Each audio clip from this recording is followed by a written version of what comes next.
Hola, vamos a trabajar ahora sobre los últimos pasos o las últimas consideraciones específicas sobre el proceso de evaluación. Hemos desarrollado los primeros pasos, el planteamiento de la evaluación y el diseño, sobre todo, de la misma, también su programación. Vamos a centrar el foco ahora en la construcción del equipo responsable, en el proceso de recolección de la información, análisis de la misma, y en el último proceso de comunicación, apropiación y uso de la evaluación.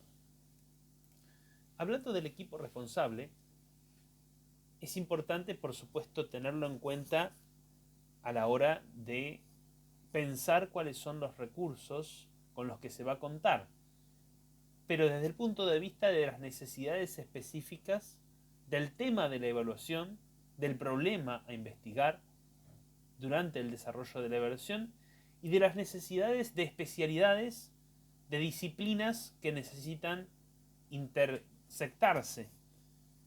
Se trabaja en el ámbito de la evaluación con la interdisciplinariedad y más aún con la transdisciplinariedad, es decir, más allá de las propias disciplinas, pero se requieren saberes específicos.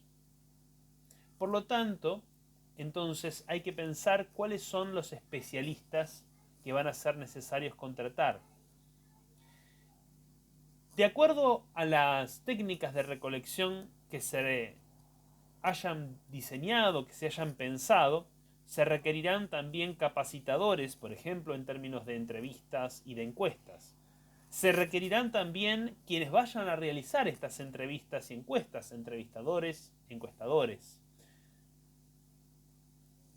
Cuando hablamos de especialistas, por supuesto, hay que tener en cuenta que si se va a hacer una muestra, por ejemplo, una muestra representativa o una muestra intencional, también hay especialistas en muestras, en elaboración de muestras. Puede ser que alguien integrante del equipo tenga esta especialidad, tenga esta capacidad, pero no siempre esto se da, por lo tanto es una consideración en particular. Luego, si estamos trabajando con políticas educativas, probablemente haya que pensar en especialistas en el ámbito de la educación. Si estamos trabajando con profesionales de la salud, tenemos que tener en cuenta que vamos a requerir de especialistas en materia de salud. No solamente evaluadores a secas, técnicos, puramente evaluadores, sino que tengan la capacidad de comprender el tema, el sector de la política.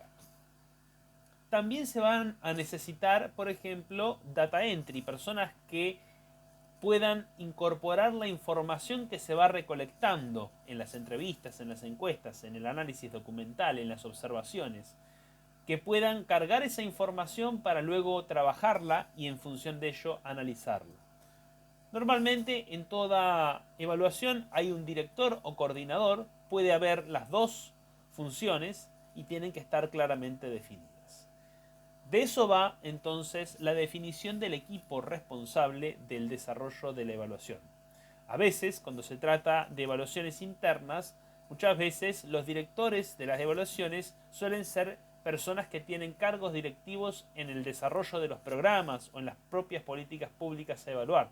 Cuando se trabaja con evaluaciones externas, se decide quién va a ser el director de la evaluación de acuerdo a si se trata de una universidad, de una consultora y de acuerdo a la conformación del equipo según la conducción que se solicite o que se tenga en cada uno de los espacios. Bien, así va entonces la conformación del equipo responsable para el desarrollo de una evaluación, que es un tema importante a tener en cuenta. Avancemos entonces con la recolección de la información, teniendo en cuenta que ya hemos pasado por el diseño, donde trabajamos con la construcción de una matriz de evaluación, donde tenemos definidos las dimensiones, las variables, los indicadores, las unidades de análisis, las técnicas de recolección de la información, las fuentes y los instrumentos. En esa línea tenemos que haber caminado en la elaboración de los instrumentos específicos, es decir, por ejemplo, en los cuestionarios, en las guías o pautas de observación, en las guías o pautas para la elaboración de grupos focales o para la realización de talleres, de acuerdo a cada una de las técnicas que se vaya a implementar. Teniendo los instrumentos construidos, entonces ahora vamos a aplicarlos. Vamos a salir al campo. Por supuesto, si se realizó una muestra, se aplicará en esa muestra. Ejemplo, la evaluación del programa A la Escuela Mejor con Libros, que nosotros hemos desarrollado también una muestra específica de 30 escuelas representativa de la geografía del municipio de Matanza, y a partir de allí hemos generado entrevistas y encuestas dentro de esas escuelas a docentes y directivos y también a las familias de los estudiantes de cada una de esas escuelas. Entonces se sale al campo sabiendo dónde se tiene que ir. Para eso, por supuesto, hay que construir una comunicación. Ya empieza a estar presente durante todo el proceso, está presente, pero sobre todo con aquellos que van a ser destinatarios, que son destinatarios de la política, que son también ejecutores del proceso de la política pública. Hay una comunicación y tiene que, para poder haber llegado a las escuelas, en este caso, en el ejemplo que estamos poniendo, evidentemente tiene que haber un proceso de acercamiento, de sensibilización, donde se convoca a los directivos, se les explica lo que se va a hacer, luego se dialoga con los principales docentes encargados de las materias, se hace un acercamiento para poder luego generar el proceso de recolección de la información de una manera colaborativa. No siempre se va a encontrar colaboración y también se va a encontrar mucho miedo o una circunstancia en donde la evaluación, como decíamos antes, se vea como una amenaza más que como una oportunidad para la transformación, para pensar, para el aprendizaje. Por lo tanto, la comunicación en esto entonces tiene que servir para sensibilizar, para ablandar y para que se conozca el sentido profundo de la evaluación que tiende al aprendizaje. Entonces, la recolección de la información a través de la implementación de las técnicas ya mencionadas y descritas en cada una de las matrices de evaluación que se vayan a implementar, entonces tendrá un sentido, tendrá un para qué y tendrá una claridad respecto de a quiénes vayan dirigidas esas técnicas, cómo se vayan a implementar. Y por lo tanto también el éxito de la implementación de estas técnicas va a estar dado en gran parte, en gran medida, por la manera en la cual se haya comunicado, generado el proceso de relación hacia el cual van dirigidas las técnicas de recolección de la información. Claro, ahora tenemos que recorrer el camino inverso a la matriz. Tenemos que hacer un camino en donde a través del instrumento vamos a las fuentes y tenemos que reconocer bajo las distintas preguntas de un cuestionario, las pautas o las guías de una observación o de un grupo focal, tenemos que reconocer los aspectos de la realidad, me tienen que decir algo sobre los aspectos de la realidad, es decir, dimensiones, variables e indicadores que hemos señalado, que hemos marcado en la matriz. O sea que los instrumentos se elaboraron, por supuesto, contemplando las dimensiones, variables e indicadores. Y, por supuesto, la unidad de análisis. Recuerdan que no siempre la fuente y la unidad de análisis coinciden. A veces sí, pero no siempre necesariamente van a coincidir. Recorro entonces el camino de la matriz, pero desde los instrumentos.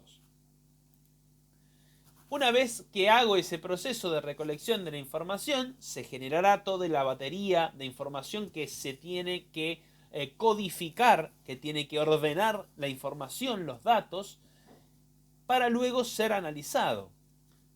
Y a partir de allí entonces tiene que recorrerse un camino en donde para cada una de las variables hay distintas fuentes de las que me van a decir algo. Para cada uno de los aspectos de la realidad hay distintas fuentes de las que me van a hablar.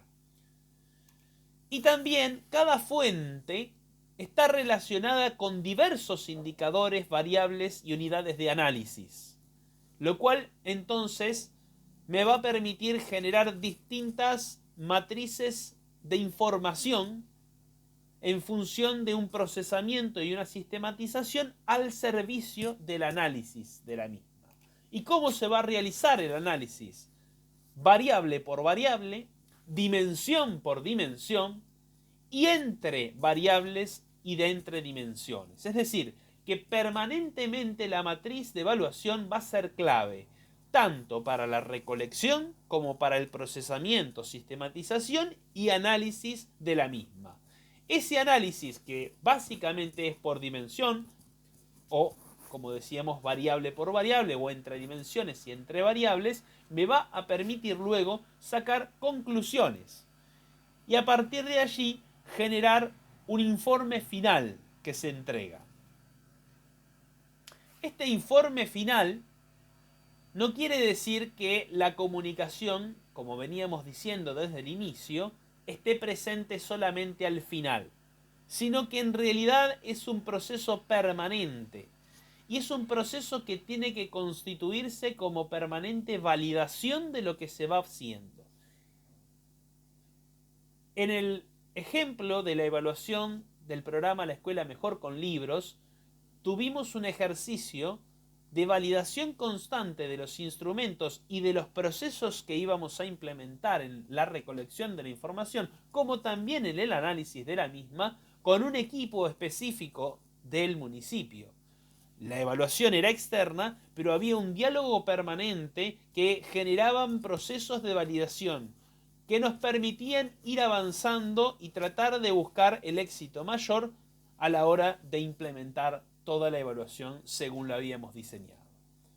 Entonces, la comunicación está presente desde el inicio, durante todo el proceso de la evaluación, y tiene un punto importante cuando se tiene que elaborar el informe final.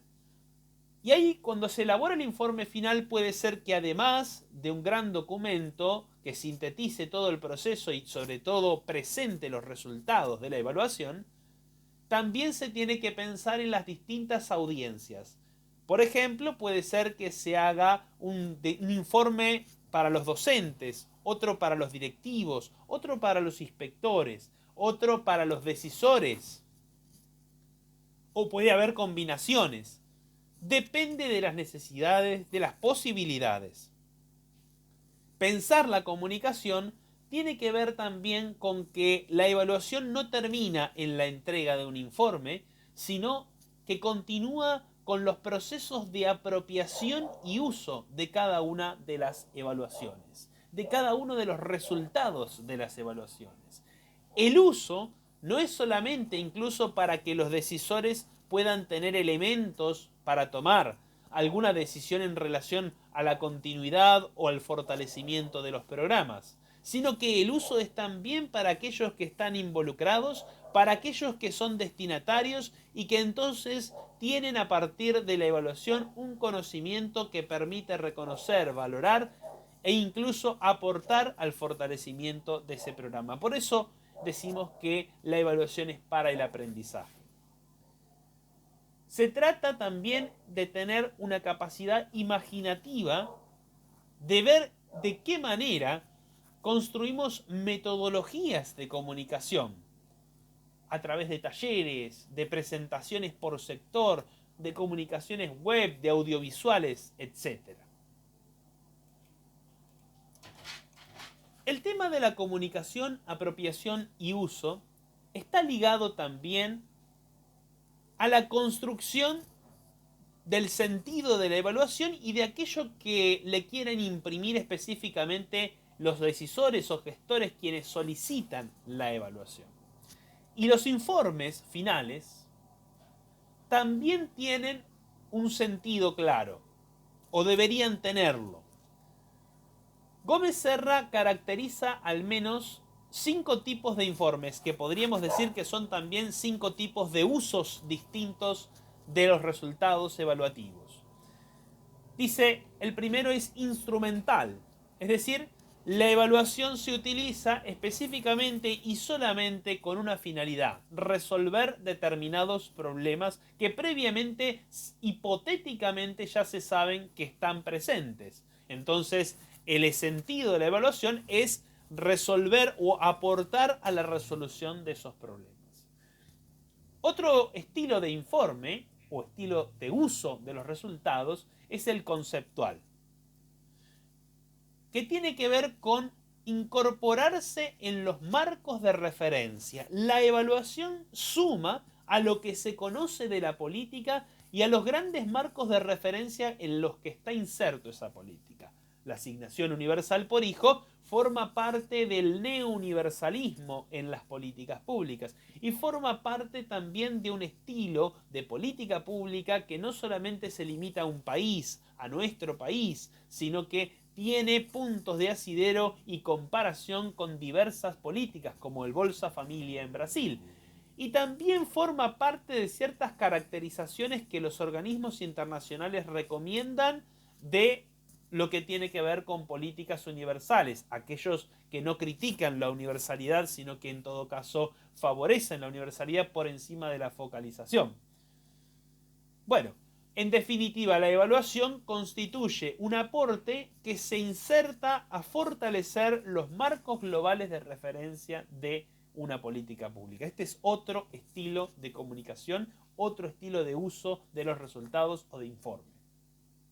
También está el interactivo. Este es interesante. Se añade lo que se encontró en el proceso evaluativo a otras fuentes que también son permanentes o necesarias o que están presentes durante la ejecución de la política o que se solicitan. Por ejemplo, procesos de auditoría, procesos de seguimiento, que están presentes en el desarrollo de una política, pero que a partir de un resultado evaluativo, de una evaluación de políticas públicas que tiene como una mirada comprensiva, pueden verse de una manera distinta, pueden interactuar. O sea que hay un sentido interactivo de lo que se va generando como conocimiento y eso permite o favorece el conocimiento y el aprendizaje de aquello que estamos realizando en la política pública. Hay otro estilo que es el legitimador. ¿Qué quiere decir esto? Que se elabora una evaluación o que se comunica los resultados de una evaluación para legitimar políticas, justificar posturas o decisiones. Y uno dice, bueno, se supone que la evaluación tiene que mirar también aquello que no está bien para mejorarlo, para identificar problemas. Por supuesto, queremos identificar brechas, problemas, situaciones que haya que fortalecer y mejorar. Sin embargo, también es cierto que un proceso de evaluación que legitime una política le otorga fuerza para solicitar mayor presupuesto, para fortalecerla, para también tender una línea de esa política con una mirada más estratégica.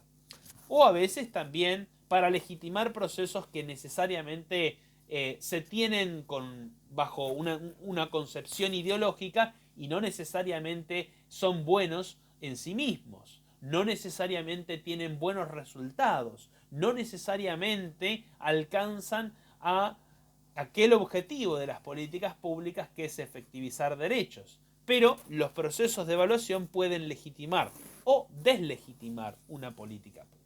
Hay estilos de informe que se centran específicamente solamente en la cuestión de legitimación.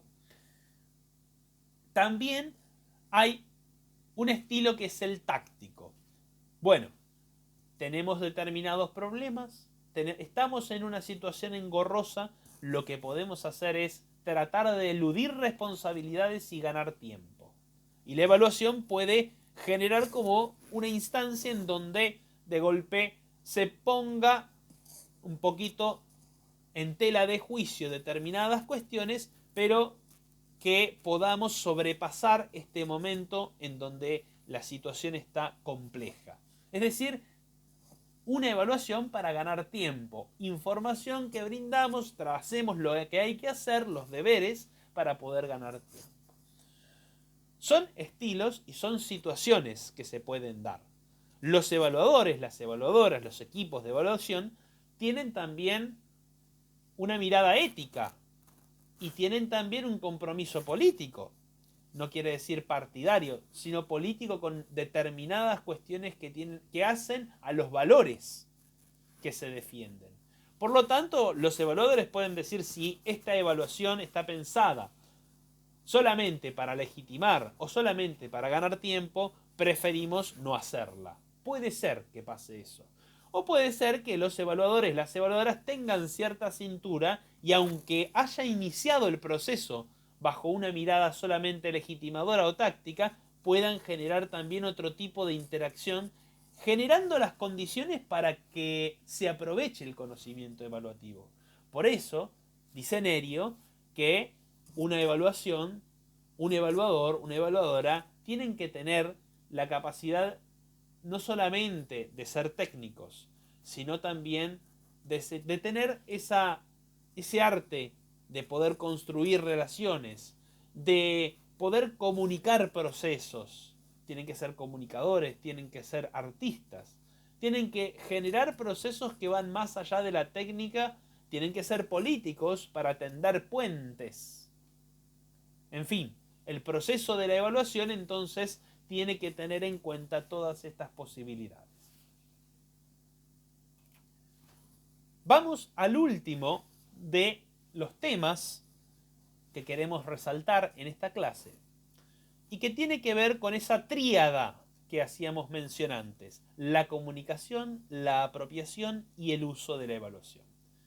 Una investigación cuyos resultados publicamos en la revista Aval junto con Nerio Neirotti y Diego Pereira, pero que involucraba a muchos más investigadores como María Eugenia Brizón, Victoria Fernández,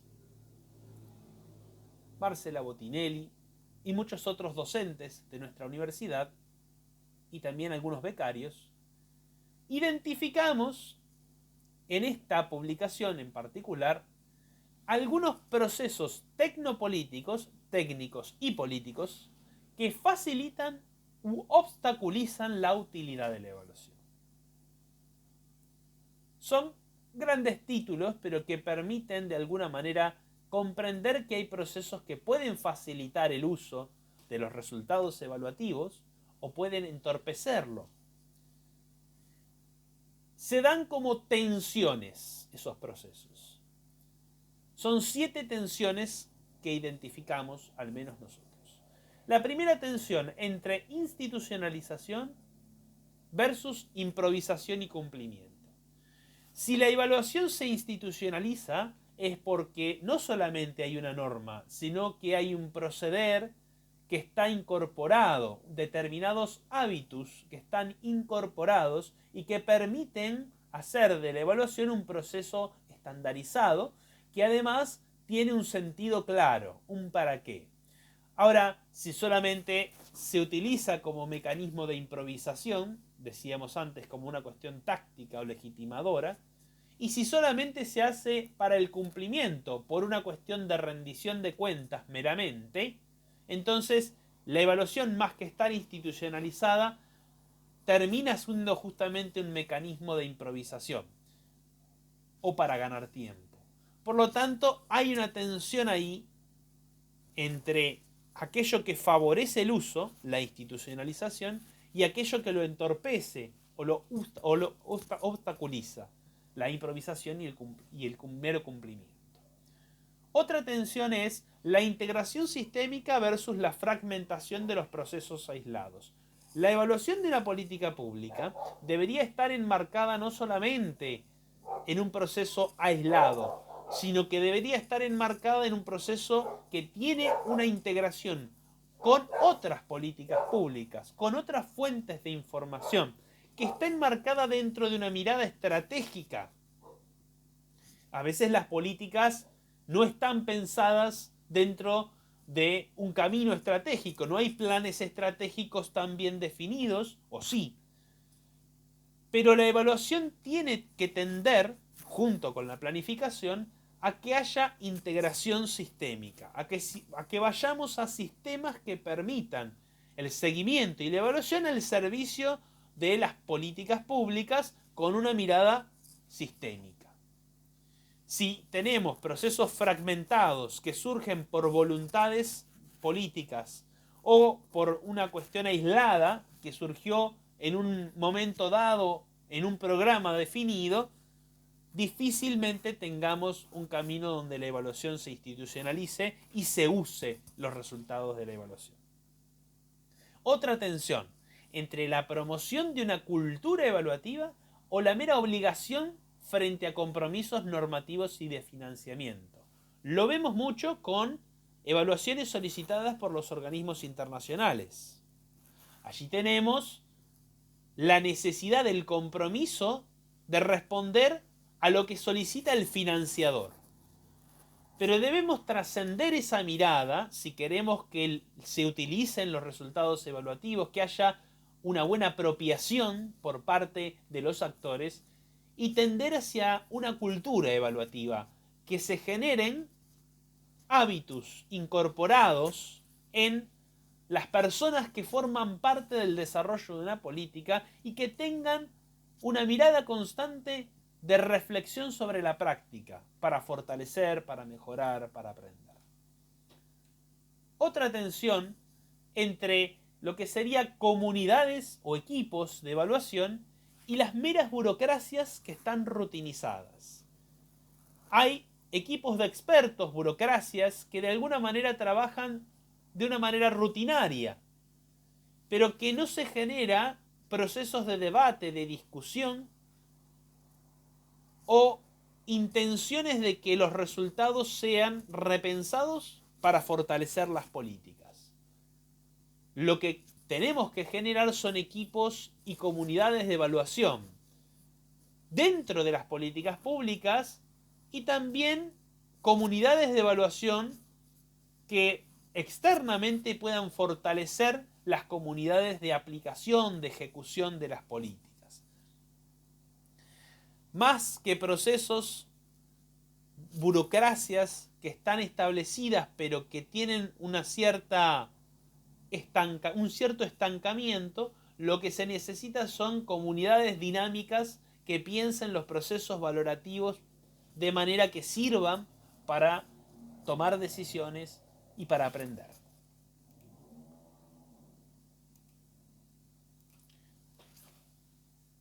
Otra tensión es entre las estrategias de comunicación permanente y las estrategias de comunicación basadas en el informe final.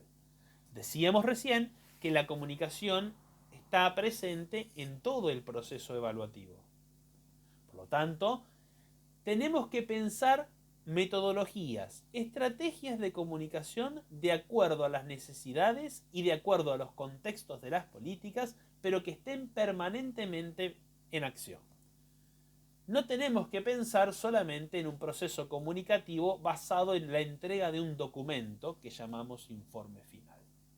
Eso le va a entregar a la evaluación la posibilidad de que el uso esté presente, la utilidad esté presente con más ahínco, porque los actores forman parte en tanto y cuanto interactúan, se comunican con los evaluadores, con quienes tienen la misión de llevar adelante estos procesos de evaluación.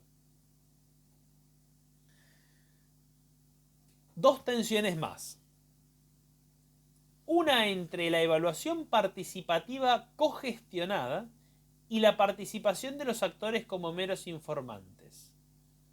Se suele escuchar: participaron muchos los actores. ¿Por qué? Porque se les hizo entrevistas y encuestas. Pero esa es una participación, podríamos decir, muy formal o de un primer nivel de participación, en donde el otro, los actores, son meros informantes clave. No está mal que así sea, pero no garantiza un proceso participativo. Tenemos que caminar hacia una integración de los distintos actores en un proceso de cogestión de la evaluación, donde, sin dejar de lado que el equipo técnico tiene que implementar un proceso metodológico serio, de rigor, haya un proceso de interacción permanente y un mecanismo de comunicación / participación donde los actores intervinientes en los procesos, sean destinatarios, sean gestores de la política, sean decisores, puedan sentirse parte del proceso evaluativo. La última tensión entre la facilitación de la deliberación pública y el fortalecimiento de la democracia versus la comunicación críptica de la información con escasa o nula participación de la comunidad. Las evaluaciones, los resultados de las evaluaciones no solo tienen que estar al servicio de los decisores y los gestores, también tienen que estar al servicio de repensar, de debatir, de deliberar públicamente los problemas, para que eso fortalezca también la participación democrática de la sociedad. Si solamente los resultados se comunican de manera críptica, es decir, con una perspectiva en la cual la sociedad no es intención que se pueda apropiar de la información, que se pueda apropiar de los conocimientos evaluativos, difícilmente haya una participación y difícilmente haya un uso de la información para esta deliberación colectiva. Fíjense todo lo que tiene que caminar la evaluación para poder llegar a este proceso. Muy bien, hemos trabajado entonces en esta clase con los últimos pasos, los últimos elementos del proceso evaluativo. La conformación del equipo responsable, la recolección de la información, el análisis, la comunicación, la apropiación y el uso.